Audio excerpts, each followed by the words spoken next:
Let me ask you a question. When you think back to Sonic 2, what's the very first thing that pops into your head? I don't think it would be uncommon to hear replies such as the colours, the music, the gameplay itself, the first time you got to turn into Super Sonic, maybe that sweet ending after having crushed Robotnik's giant tool of destructions. Well, I'll tell you what I think of when I look back at this game.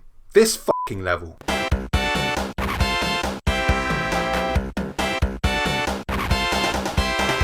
Welcome back to Metropolis Zone, Dr. Robotnik's vision for the perfect utopia, and more importantly, 3 long acts of pain, agony, and suffering. Seriously, fuck this level. Fuck the enemy placements, fuck the enemies themselves, fuck the spinning screws, and fuck that additional third act as well. Fuck it. Now I know you guys are feeling me on this one because I recently took time to ask you all on various social platforms what you think the worst level in Sonic 2 is. And while some mentions of Wing Fortress, Oil Ocean and Sky Chase zones made an appearance, it was quite clear that the majority of the Sonic community felt the same as I did, and could come together as one to share our personal hatred of this disgusting level. So what exactly is it that makes this stage such a bastard? Well, it's shit like this.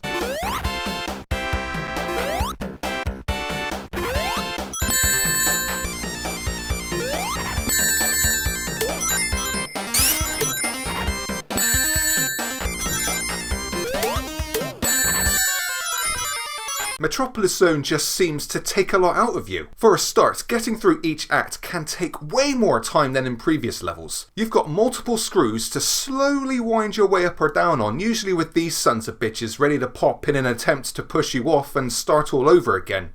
F*** off. The stage actively encourages you to either take things slowly, making it more dull, or to go full pelt into one of its annoying badniks. The disgusting enemy placements that make you want to tear your eyes out. I mean, look at this! And then there's the inclusion of a third act for the zone. Why? Why? Why did SEGA have to develop a third act for this zone? Of all the other zones in Sonic 2, why did it have to be this one? Well, turns out there's a reason. An undeveloped level called Genocide City Zone was scrapped at the last minute due to time restraints. Genocide City originally acted as a single act zone, creating a transition from Metropolis Zone's second act, but SEGA eventually decided a third act for Metropolis Zone in place of this unused level would be the preferred route. Now, despite this video's theme, Metropolis Zone isn't all bad. The music for the zone is at least catchy and upbeat enough to help discourage you from going out and murdering someone. The level design itself is pretty varied and decent, to be absolutely honest. I mean, it gives you a break from spinning screws and traversing cogs here and there, you know, like bouncing between the yellow bumpers and, where applicable, utilising Sonic's speed in select segments. You know, it does break things up nicely. Now, I enjoy a Sonic challenge as much as the next person, you know, especially when going back on these particular levels and figuring out the optimal flow. But in this case, there's just not much of any here. Let's take a quick look at Oil Ocean Zone, my second least favourite stage in Sonic 2, and compare it with Metropolis. My biggest gripe in this stage are the damn seahorse badniks. Do I run past them or do I stop to avoid their projectiles? Now, once you do a few laps, you'll quickly realise that there's a certain pattern, a rhythm, a flow if you like, that most of these Sonic 2 levels have, and in the case of Oil Ocean Zone, once you work this flow out, the seahorses, for example, become less of a threat. In Metropolis Zone, you've got little flow to work with. You'll be forced throughout each act to completely stop your momentum to avoid losing rings,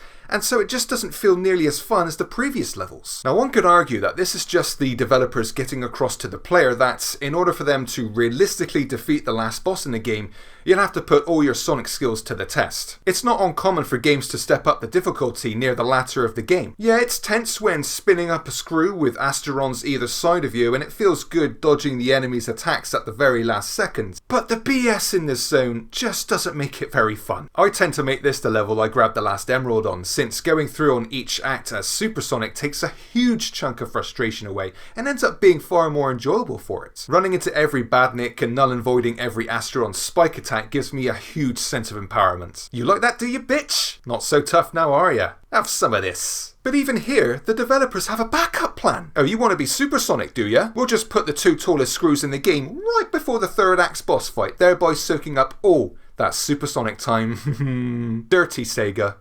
dirty. What do you guys think? Is Metropolis Zone the bane of your Sonic 2 playthroughs as well? Please post those comments down below and let me know what your least favourite Sonic 2 stage is. Give this video a like and share, and subscribe to the channel for more OG Sonic content as well as much more. Thank you all for watching, and I'll see you all soon.